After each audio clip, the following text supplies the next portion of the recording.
मायबाप अगदी तुम्ही आम्ही सुखात समाधानानं या ठिकाणी जीवन जगतोय ते कुणामुळे तर एक तर या देशाचा जवान, या देशाचा सैनिक आणि दुसरा शेतकरी, ही दोन माणसं विसरून चालणार नाहीत.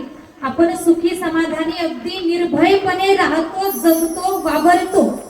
सैनिक आणि शेतकरी यांचे उपकार तुमच्या आमच्यावरती आहेत आणि मायबाप हे जवान, हे सैनिक आपल्यासाठी, या भारत मातेसाठी अगदी जीवाची पर्वा करत नाहीत, प्राणाची पर्वा करत नाहीत.